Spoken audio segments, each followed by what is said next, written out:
Assalamualaikum warahmatullahi wabarakatuh.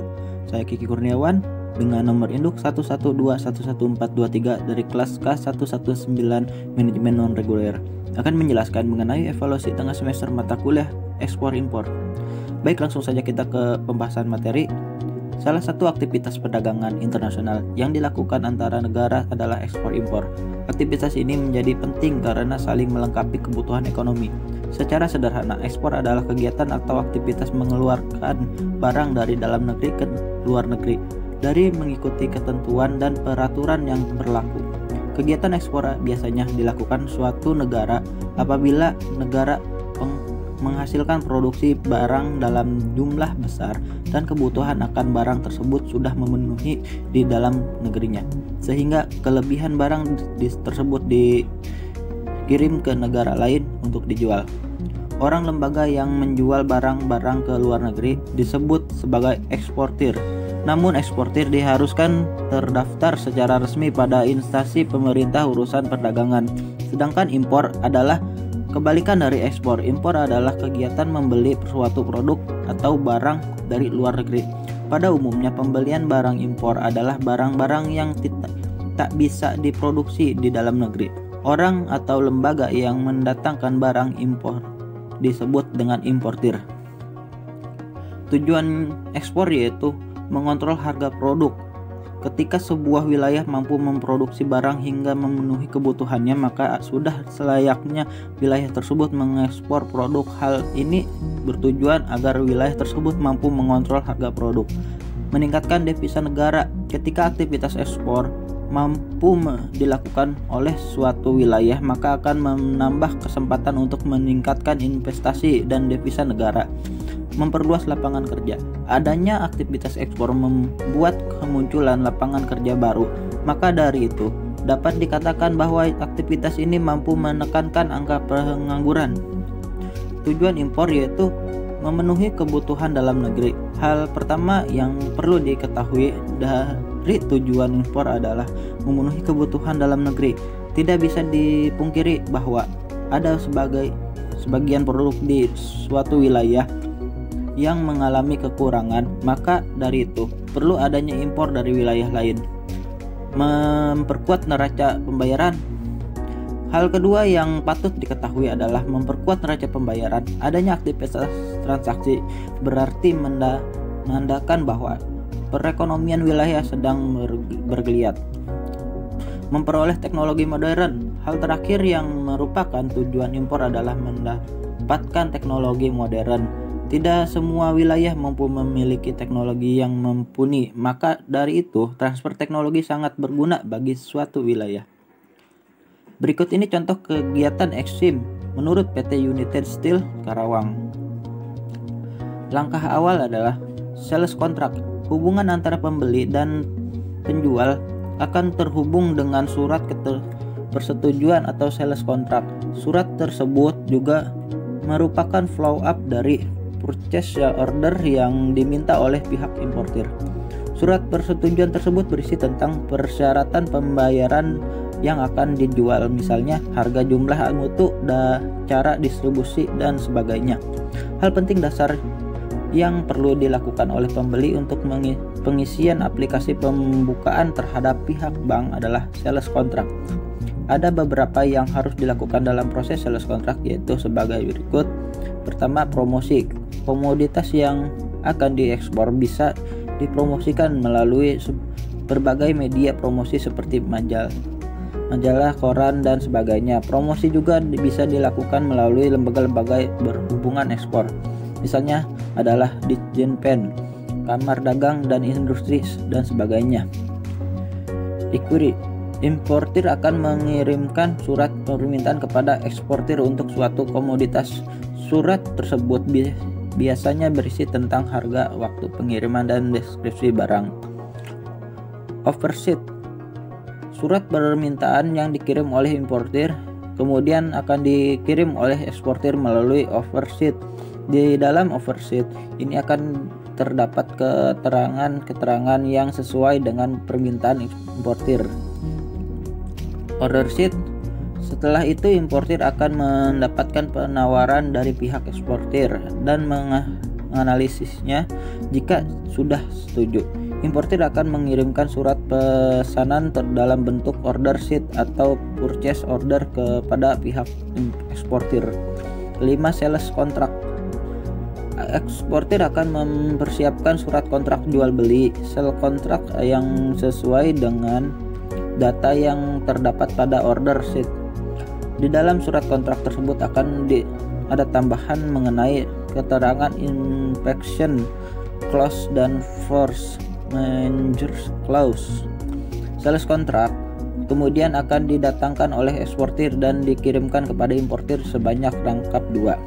Keenam, sales confirmation. Setelah surat kontrak sudah sampai di pihak importir, kemudian dia akan mempelajarinya. Jika sudah setuju, maka sales kontrak tersebut akan ditandatangani oleh importir. Kemudian surat tersebut akan dikirimkan lagi kepada eksportir sebagai sales confirmation. Pada tahapan sebelumnya, eksportir akan mengirimkan 2 surat kontrak dijual beli di mana yang satunya akan didapatkan oleh pihak importir jika sepakat, sementara yang satunya lagi akan disimpan oleh pihak importir.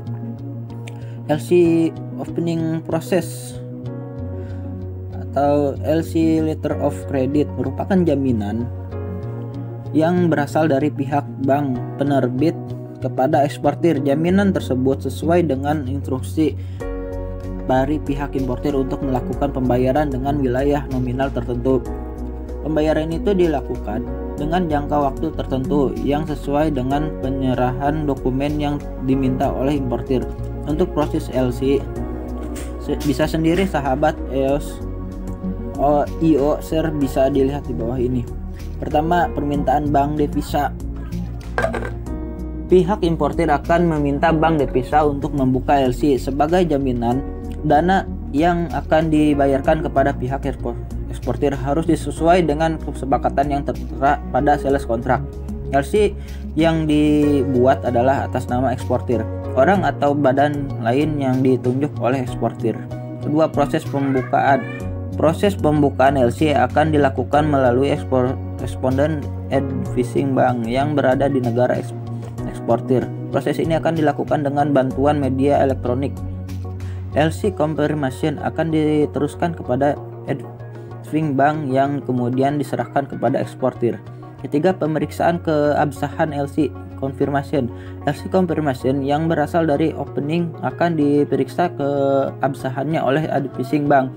Jika sudah sesuai, maka Advising Bank akan mengirimkan surat pengantar atau LC advance kepada eksportir yang berhak menerima surat tersebut.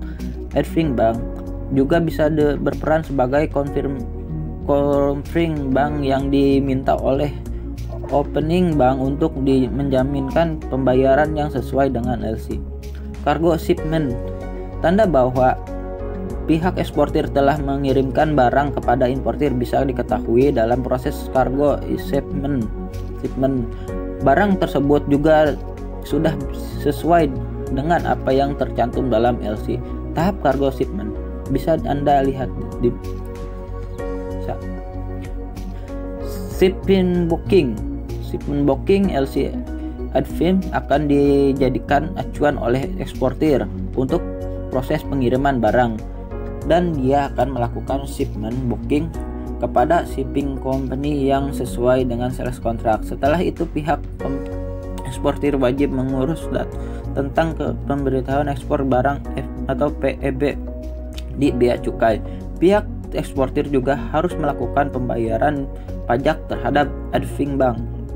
Kedua, pengiriman barang, bukti penerimaan barang, kontrak angkutan, bukti kepemilikan barang, serta dokumen pengampalan lainnya akan dimuat oleh shipping company. Setelah itu akan dikirimkan kepada Advising Bank yang selanjutnya kepada opening bank. Kemudian shipping company akan mengangkatnya ke pelabuhan yang dituju sebagai disebut dalam bill of loading. Ketiga, penerimaan dokumen oleh importir. Dokumen pengapalan kemudian akan diterima oleh importir jika kewajiban mereka untuk membayar kepada opening bank telah dilakukan. Dokumen tersebut juga digunakan untuk mengurus importir crash yang dilakukan dengan bea cukai. Shipping dokumen negotiation. Pencarian dokumen pengampalan untuk ekspor akan terjadi dalam proses ini. Ini juga termasuk proses untuk klaim barang yang telah dibayar oleh importir. Tahapan dalam proses ini bisa Anda lihat di bawah ini. Itulah sedikit ulasan mengenai proses ekspor impor yang harus dilewati. Proses ini sangat panjang dan memerlukan durasi waktu yang tidak sebentar. Lalu istilah Incoterms mungkin terdengar asing, namun istilah ini cukup familiar bagi orang-orang yang sering berurusan dengan aktivitas ekspor dan impor. Incoterms sendiri merupakan singkatan dari International Commercial Terms. Sederhananya, Incoterms adalah persyaratan penjualan yang disetujui oleh pembeli dan penjual barang selama transaksi internasional. Aturan-aturan ini diterima oleh pemerintah dan otoritas hukum di seluruh Indonesia. Memahami Incoterms adalah bagian penting dari perdagangan internasional karena mereka dengan jelas menyatakan tugas, biaya, dan risiko mana yang terkait dengan pembeli dan penjual. Incoterms menyatakan kapan biaya dan risiko penjual dialihkan ke pembeli. Penting juga untuk dipahami bahwa tidak semua aturan berlaku di semua kasus. Beberapa mencakup moda transportasi apapun. Transportasi dengan semua moda transportasi, jalan, kereta api, udara, dan laut. Pengertian Free Carrier atau FCA adalah istilah perdagangan yang menyatakan bahwa pedagang bertanggung jawab atas pengiriman barang ke tujuan tertentu. Tujuan tersebut biasanya adalah bandara, terminal, atau lokasi lain tempat karir beroperasi. Mungkin juga tujuannya adalah lokasi bisnis penjual. Contoh nyata dari Free Carrier atau FCA. Penjual mengirimkan barang ke tempat tujuan yang telah disebutkan. Pengirim bertanggung jawab atas barang ketika mereka tiba di tempat tujuan. Penjual akan bertanggung jawab untuk memuat barang sampai naik transportasi. Misalnya, si penjual mengirimkan barang ke Bob, si pembeli. Bob memilih menggunakan pengiriman dengan orang yang sama dalam bisnis terdahulunya. Joe setuju, dan itu adalah tanggung jawabnya untuk mengirimkan barang kepada si pengirim. Sampai titik tersebut, semua tanggung jawab akan beralih ke Bob. Mungkin sekian video dari saya. Mohon maaf jika ada salah kata dan ketikan. Saya undur diri. Wassalamualaikum warahmatullahi wabarakatuh.